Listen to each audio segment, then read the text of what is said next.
Trojan family, what is going on? Welcome to USC LAFB Live, noon Pacific, doing our first ever midday live show, trying it out Tuesdays and Thursdays. I will be here at noon Pacific time, bringing you the latest in USC. Going to have a heavy recruiting focus. We still are going to have our call-in show every Monday and Wednesday at 7 p.m. Plus, we'll have probably a pre-recorded preview show come out on Friday, and then we'll have our live reaction on Saturdays and Sundays. So the goal here at USC LAFB is to bring you programming 7 days a week.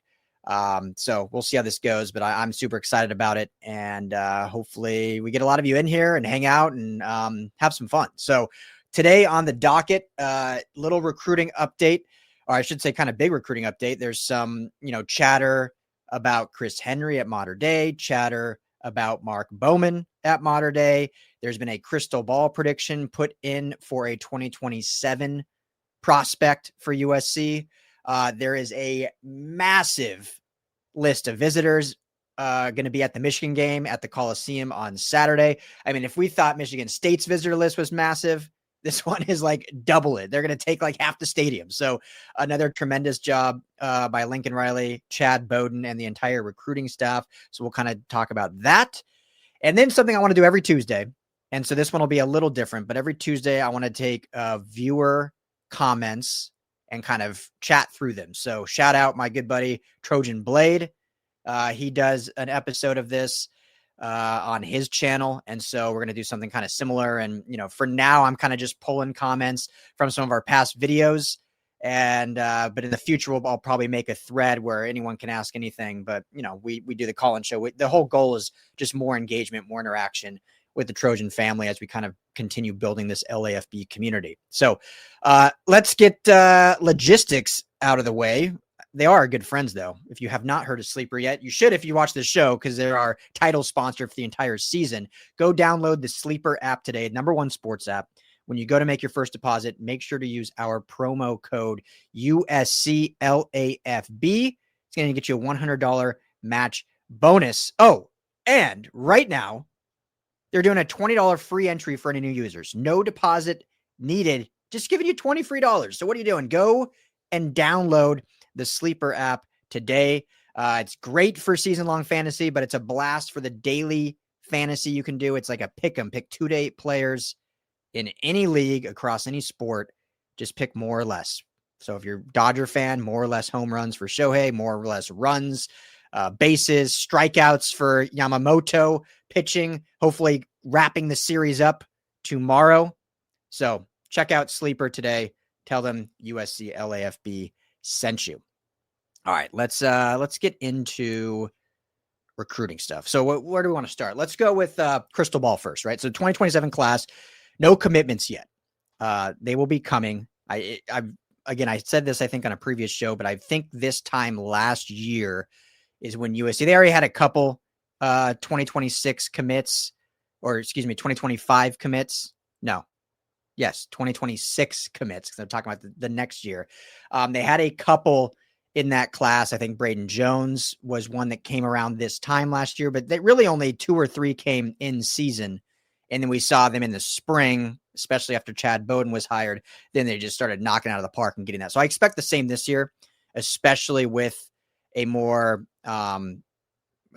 secluded class. Being, probably in that 15 to 18 range in the 2027 class. So they're going to be, offering less and just not adding as many. So I expect from now until the end of the year, probably at max 5 commits, but probably two to 5 commits. And then they'll hit the spring up and add the remaining, 10 to 12. So I don't think anyone needs to worry that they don't have any commits yet. There's a ton of feelers out, ton of momentum out. And whatnot. So real quick, let me just get to this question here. Tried of Judah, thanks for tuning in. Anything update on injuries? So I will be at practice later today. Lincoln Riley will talk to us today. We probably will not get much of an update. He has elected to kind of wait until that 2-hour window before the game when the Big Ten requires the injury report. So beginning of the year, he gave us a little bit more, and now he pretty much just defers to that. So I doubt we will get much But anything I get, I will let you guys know for sure. And then tomorrow I'll be at practice and we'll get to talk to Danton Lynn. So we'll see if we get any defensive injury updates, but we'll talk all throughout the week. As of now, Tuesday at noon, I do expect Elijah Page to play. That's just my kind of guess based on him practicing all last week. And then we'll see how his practice looks this week. Alex Graham, I feel like will be available, but how much he will play, the dude's missed the entire season, has never played a collegiate snap. So they're going to need to work him in slowly and not just be like, hey, solve our problems at nickel as a true freshman and being hurt all season. Like they need to work him in slowly, but I do expect him to be able to dress. Outside of that, I'll wait throughout the week to see what I hear, but that's kind of what I'm assuming.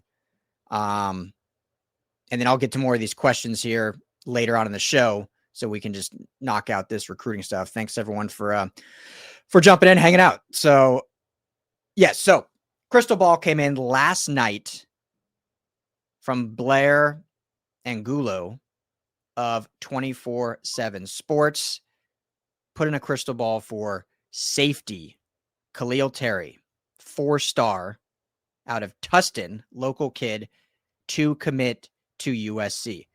He is the 25th ranked safety according to 24/7 Composite, 239th ranked overall player in the 2027 class. He was originally committed to Michigan State, decommitted, like he committed real early considering he's a 2027 kid and he's already been committed somewhere and decommitted. But decommitted, has been to SC. He was at the USC game against Michigan, one of the visitors, Michigan State, the last home game a couple weeks ago. And I believe he is planning to travel to Notre Dame for the Notre Dame USC game. So obviously there to visit Notre Dame, but gets to see USC again as the road team in South Bend next weekend. So I think this is a great sign. Tustin has a super talented team this year. And there's a collection of, 3 to 4 2027 prospects that are highly touted. You got, I think, 2 on the D line and then Khalil Terry. And again, everyone has to choose their own path, but there's kind of rumors and speculations that they would be, I don't want to say a package deal, but, if you get one of them, you'll have a much better chance to get, multiple of them who want to go from high school and play together at college. Like we've seen, some of the modern day kids. And again, everyone needs to choose their own path. You don't want that to be why a kid chooses somewhere, because you want them to love USC and want to be part of the program, not just because their buddy went there. But, these things do play a factor. These are 15, 16-year-old kids. I know it would me. I know, I chose things based on my friends, so not always to the right decision. But so yeah, Khalil Terry, obviously would be very young, but I think the Trojans can kind of see him in that Kamari Ramsey ilk and what just being his versatility, what he's able to do on the back end. We know obviously Kamari Ramsey has been playing at the nickel this year. We want him on the back end, but just showing his talent level of being that chess piece that can be like Derwin James in the pros and just used all over the football field. So I think Khalil Terry has that kind of talent, has that kind of pedigree in high school. We'll see if it translates and what kind of development he can get from the staff. But I think that is a great crystal ball. So we'll see if that comes to fruition, and we'll see if Terry ends up being the first commitment of the 2027 class. Okay, a couple kind of nuggets here. Chris Henry Jr., elite receiver. I think anyone that's watched Mater Dei this year, it's pretty clear he's the number one receiver in the 26 class. He's been committed to Ohio State for like 2 years now. He said he officially shut his recruitment down kind of in the spring, locked in with Ohio State, with Brian Hartline. He plays at Mater Dei, but he is an Ohio kid. So it really, I think at the time there was like, man, USC missed out on this. And, they did. But he is a Ohio kid, the son of the late, great Chris Henry, who obviously played in the NFL for Cincinnati, the Cincinnati Bengals. So he grew up in Cincinnati. So I think he said in interviews before that his dream has always been to play at Ohio State. So yes, he came to California to play for Mater Dei, but he's an Ohio kid. Anyway, I say all that because a new Rivals report just came out. And while he is not swaying from his commitment to Ohio State, USC has still pursued him heavily, not backing down. They obviously have great ties now with Mater Dei with the commitments they have in Mark Bowman and Sean Scott and Tamahuni Tapui, some other guys they've gone after, and Chris Henry, they've stayed hot on the dial. So that is interesting to me because, they already have 5 receivers in the class and headlined by Boobie Feaster. You got Trent Mosley, Luke Weaver, we can go down the list, but 5 receivers pursuing Henry, adding a 6th. I mean, can you imagine Chris Henry Jr., Ethan Boobie Feaster, Trent Mosley, Luke Weaver, like all in the same class? Like Tron Baker is the lowest rated at Sierra Canyon, and that dude's an elite receiver. Like Tron Baker's a talented kid.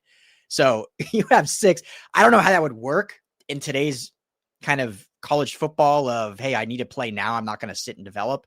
And you have 6 guys. So I don't know if they were ever to sway him, if that would shift some offers within the class. I don't know. I don't even want to speculate on that, but just interesting that they have not given up. And if you've watched Mater Dei, if you haven't watched, I think he actually got banged up against Orange Lutheran. So we'll see if he misses any time. But if you haven't watched, watch a game because he is an elite receiver. So interesting nugget. The other just little piece on Mark Bowman. I'll just read this. This is from Rivals also.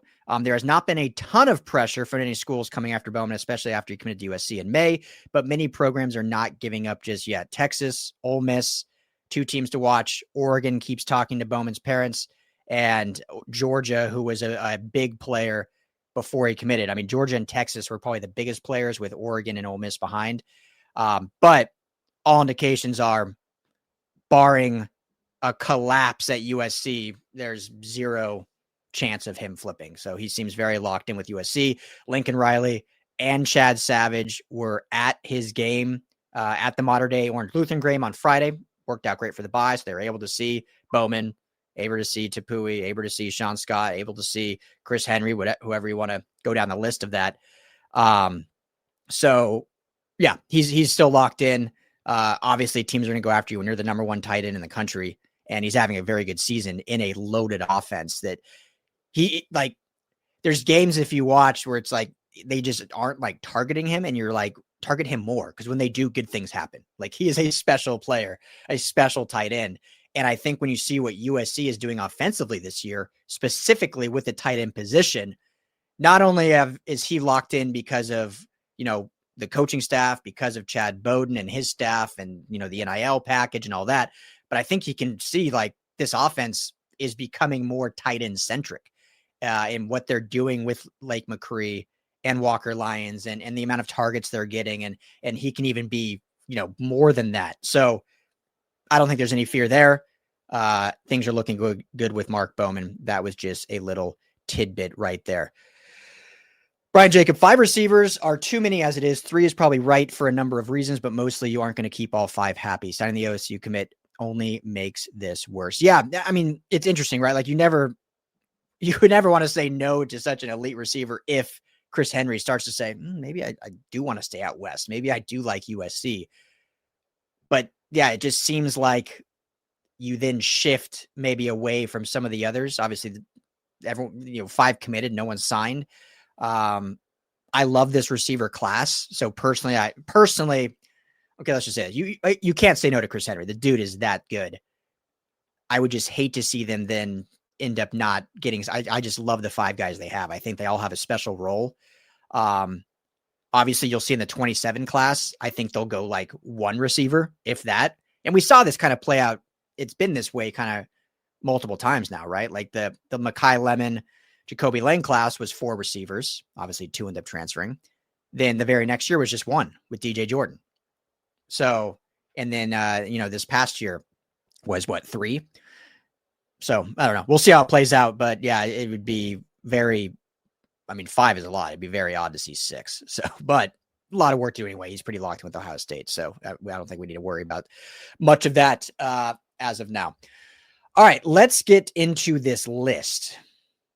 Massive recruiting list. I mean, there's like 20 of the 32 commits and then like 27 recruits going to, I mean, it's a lot. So I'll kind of read through this quickly just so you guys can all hear it. I'm not going to divulge on a ton just because it's a lot of names.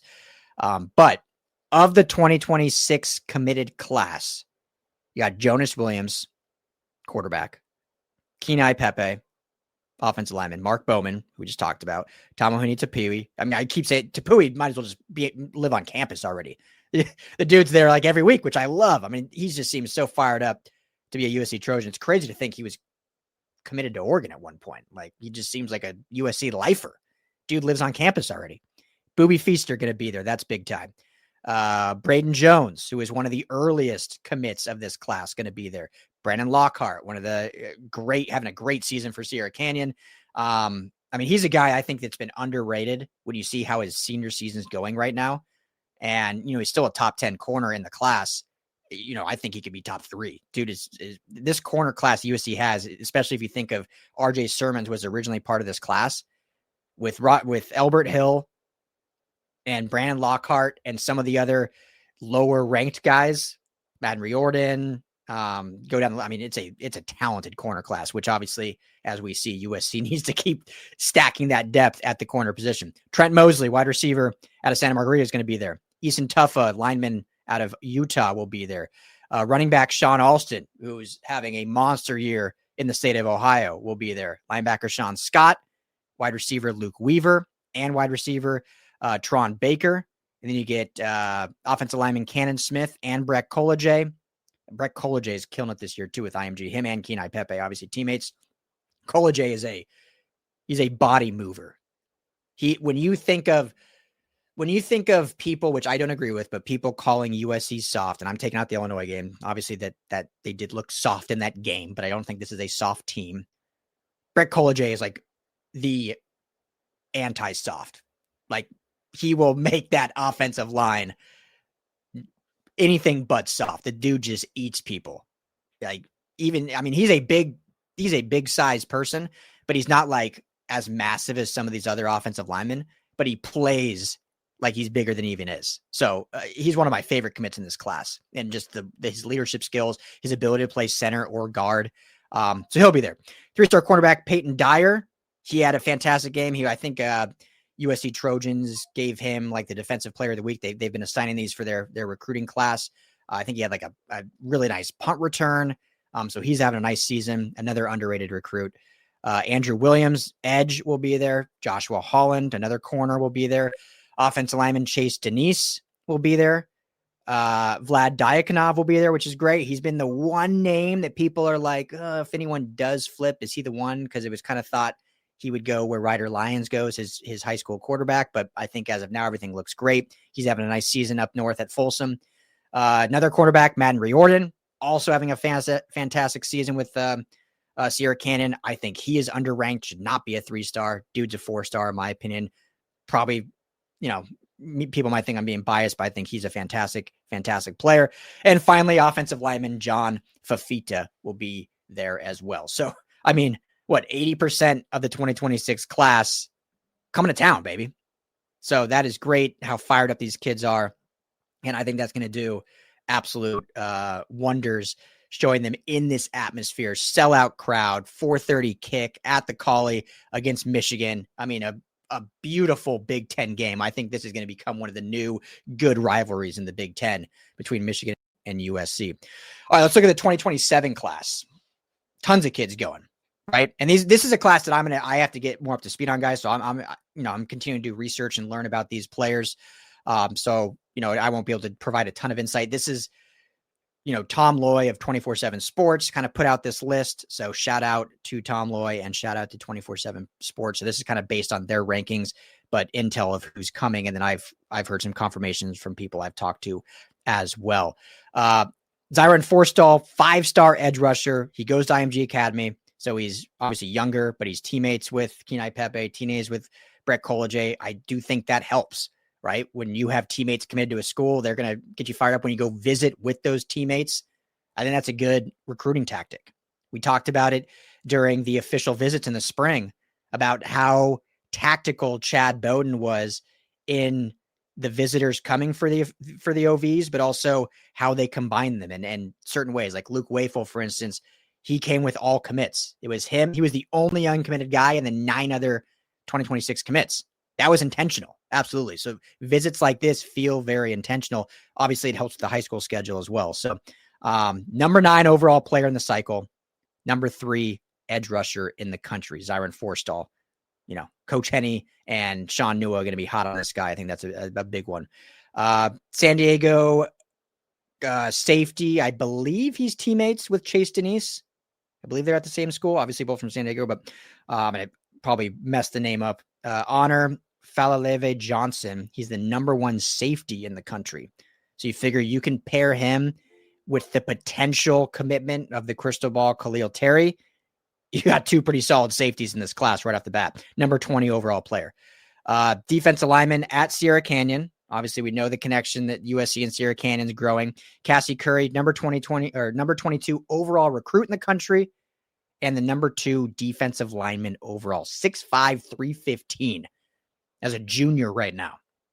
Can you imagine? When I was a junior, I'm still small, but I think I was like playing varsity football at 5'5", like 140. Imagine being 6'5", 315 as a junior. Another cornerback, Duve Williams from Junipero. He's another that I just feel is like a USC locked. He's been super highly recruited by USC. He's had nothing but fantastic things to say at USC. He's visited a bunch. So I feel like barring anything crazy, he will be a USC commit, in my opinion. Number 41 overall player, number 7 cornerback overall. Keep him home, local. He'll be at the Call-In this Saturday. Cornerback, Aaron Washington. Receiver, Quentin Hale. So far, these are all Cali kids. Another big one, modern day cornerback, Danny Lang. I think this is one that his recruitment has ramped up with USC. He can play safety or corner, has that versatility. Number 57 overall player in the country, number 9 at his position. Another IMG player, receiver, Osani Gales. Then we get to Chicago, Mount Carmel, linebacker, Roman, Igwabuki, I think. I'll work on that. 6'3", 220. Great size for a linebacker. Again, a junior. Number 6 linebacker overall. Back to Cali, Bosco cornerback, Jalen Hill. Was it Belk that was at the Bosco game this weekend? I want to say it was Doug Belk. I think was at the Bosco game watching Joshua Holland, but also getting some good conversation, hopefully, with Jalen Hill, who will be at the Call-In now. Another Bosco player, safety, Izala Asa Wiliava, number 21 safety in the country. So another person or another player Belk was able to connect with, hopefully. At Inglewood's, starting to pump out some good players as well. And Elijah Harmon, I believe, has visited already, been to a game. He'll be back. 6'3", 280 defensive lineman, 25th ranked defensive lineman. Stop me if I'm going crazy fast here, but we're just reading names. Olu, I love seeing Olu competitive, by the way. I know they've ended up now dropping a couple, but it's great seeing Olu, competing in that Trinity League. Lucas Roa, 6'5", 305, big body, 3-star offensive lineman. Arizona, Michael Davis, got a cornerback, 3-star cornerback. From Oceanside, 3-star offensive lineman, Lincoln Mageo. From Centennial, love me some public school talent. Centennial, 3-star safety, Jaden Walk Green. So another safety. We get another linebacker here from Oxnard, Isaiah Phelps, 6'1", 200. Great size for a backer. Eli Woodard also has visited to a game before, I believe. Was he at the Michigan State game or the Georgia Southern game? He's at one of those from Temecula. So he'll be back. From Grayson, great Georgia powerhouse, 3-star defensive lineman Waylon Wooten. From Mission Viejo, they're having a nice season as well. The Diablos, Amaziah Ciali, I believe he has visited also. I'll have to double check on that. Offensive lineman.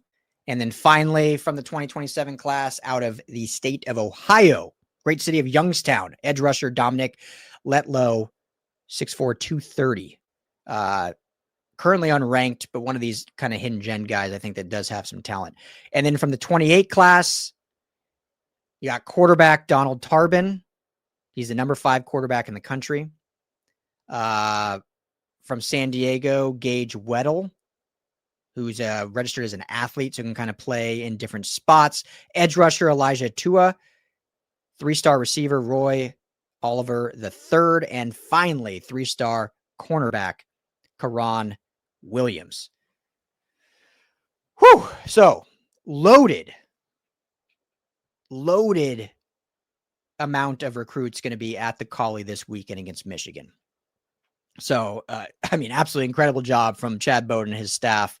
And if USC, which throughout the week now, we'll talk more previewing this game of Michigan, but if USC does what I think they're capable of, is healthier, is at home, bounces back, and wins a Big Ten bout with the 15th ranked Wolverines in front of all these recruits in that atmosphere, 4:30 kick. It's going to be a good day in the recruiting ranks, as well as obviously with this current team. So yeah, loaded day. Love to see it. All right, let's get to some. So again, we're trying this out. We're doing some viewer comments. We'll do this every Tuesday.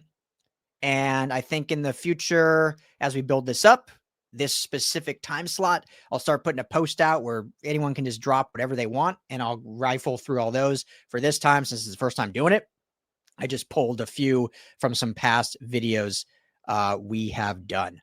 So let's see here. Let's start with this one. Byron Gray, shout out. I know you watch a lot of videos. You comment a lot. Appreciate you. So his comment, and I don't remember what video this was on specifically, but it's not up to the fans to fill the Coliseum. It's the responsibility of USC to put a product on the field that's worth the people's time. If you're not winning, people are not going to attend. This is Los Angeles. There are plenty of ways someone can spend their hard-earned money and enjoy themselves. Just saying. Thanks again for the comment.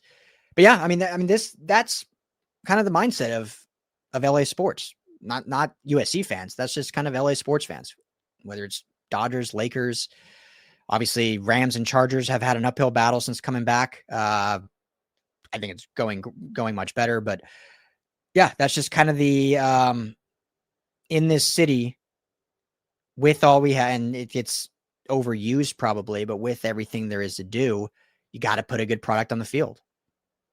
Got to put a good product on the field. Now, I think USC is doing a much better job of that. Just remember the Clay Helton era is not that long ago. Now, got to start closing out these close games and winning big games like this one coming on Saturday.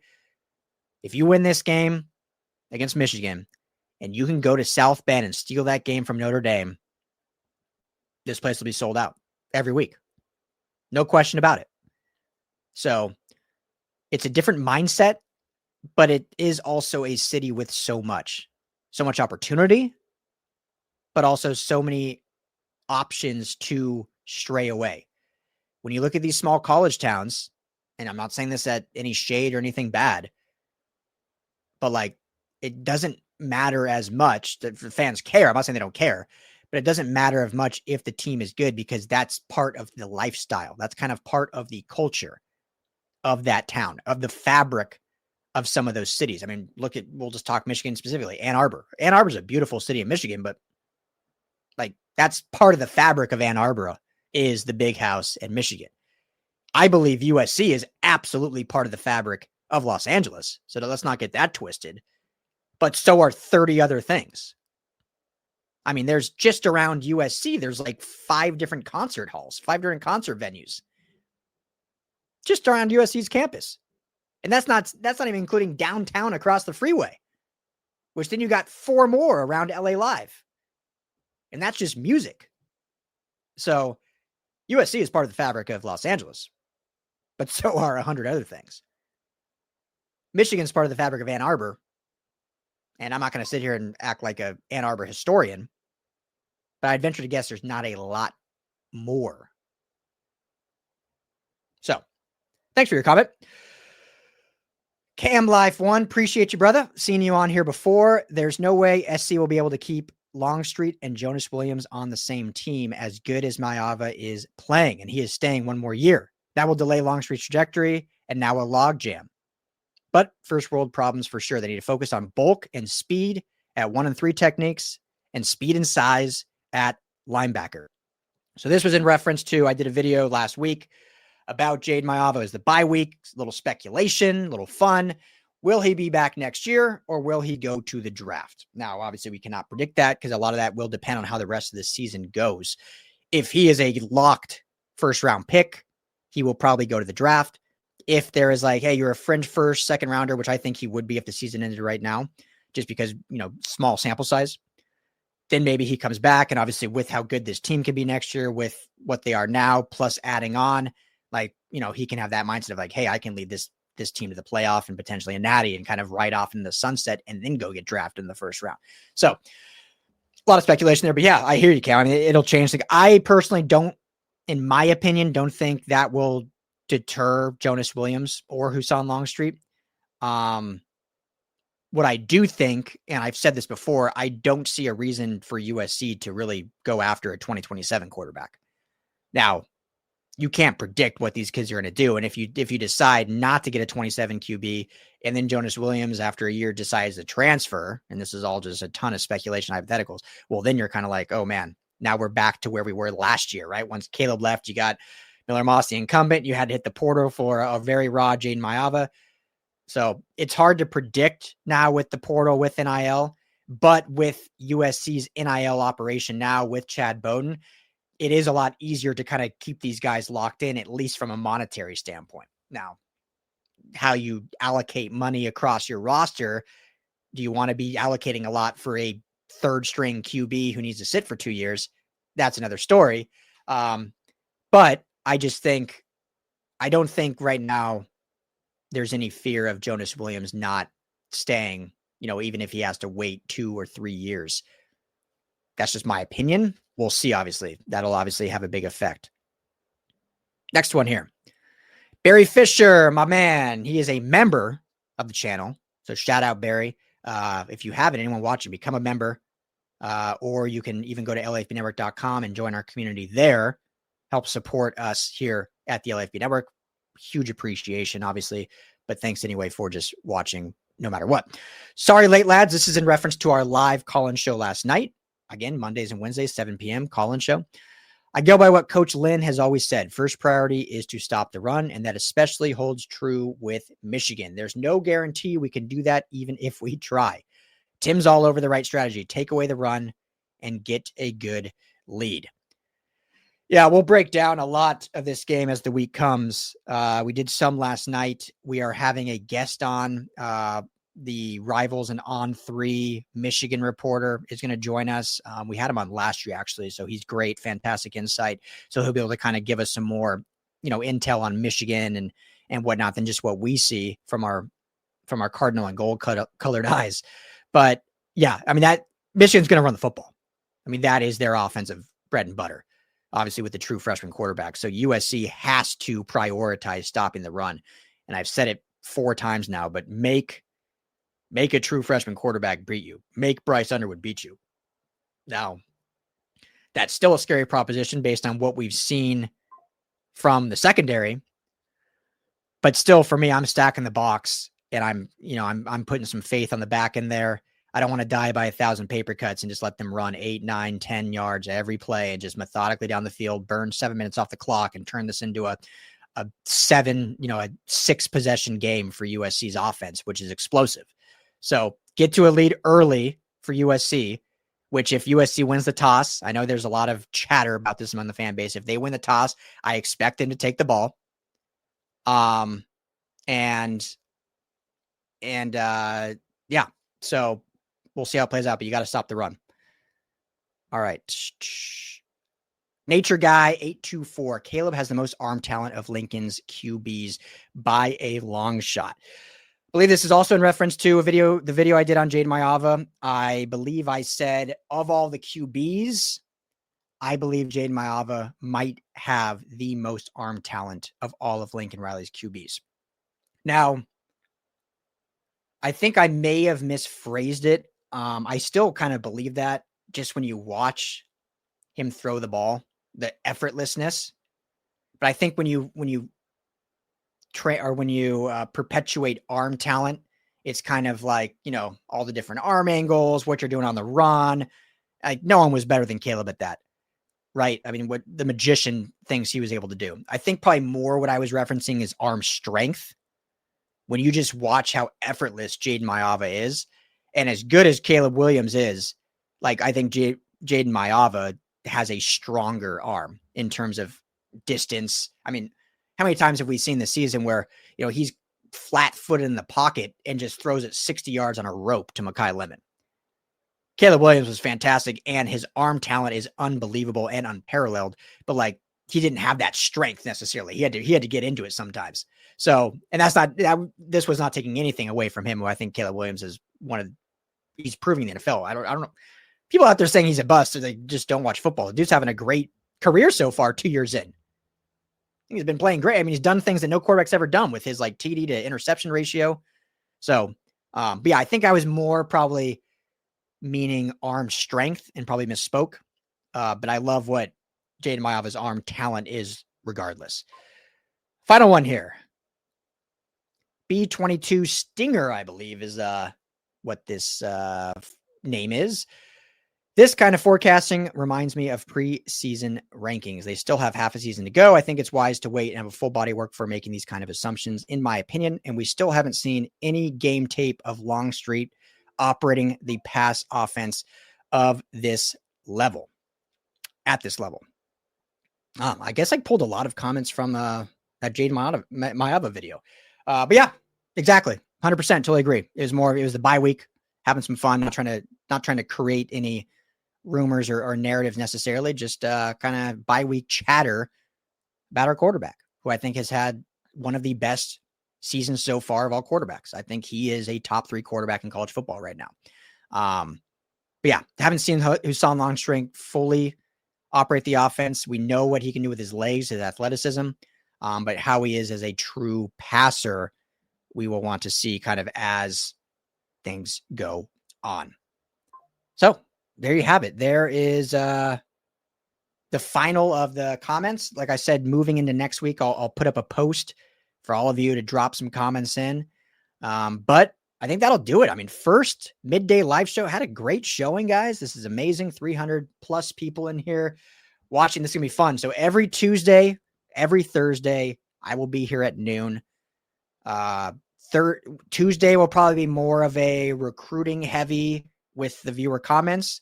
Thursday will be more of a kind of game week preview. Plus, it'll be after both practices. Talk to Lincoln Riley on Tuesday. Talk to Dan Lynn on Wednesday. So I'll be able to kind of rehash and break down anything we learned from them on Thursday. So, we'll test out and see what things do, but that'll probably be kind of the style of how these Tuesday, Thursdays go throughout the rest of the season. And then we'll see how we go from there. But I'm really excited. I really do appreciate you guys. As I said, we're trying to get programming 7 days a week here on USC LAFB. So make sure to hit that like and subscribe button. You can find all of our USC Trojans content, plus all of the rest of LA sports on LAFBnetwork.com. If you prefer audio, just search Salute to Troy on Apple, Spotify, or wherever you get your podcast. And as I mentioned, become a member. You can become a member right here on the USC channel, or you can become a member at LAFBnetwork.com. It's going to help support LAFB and help us keep this, private journalism and have some fun and whatnot. So would truly appreciate that. It helps us out a ton. We also have merch. You can see it right underneath this video. If you're watching on YouTube, if you're on Twitter, jump over to YouTube. A lot of people on Twitter watching. Appreciate you, but we're trying to grow the YouTube channel. So go subscribe, USC LAFB. You can check out our merch there as well. Got some cool USC designs you can check out. Real quickly, lastly, Ryan Gandy, what's up? Missed it. Who crystal ball to us? Khalil Terry, safety from Tustin, 2027 4-star talented safety, did get a crystal ball from 27 Sports to commit to USC. We'll see if that comes to fruition. But he has visited USC multiple times. We'll be visiting Notre Dame when they play USC. So things looking good in that department. Well, thank you all so much. I truly appreciate it. I'm having a blast doing this. So let's keep this thing rolling. Have some fun. Everyone have a great rest of your day. We'll be back tomorrow night, Wednesday night, 7 p.m. call-in show. And then I will be back Thursday, noon, same time, live right here. Thank you all. As always, fight on.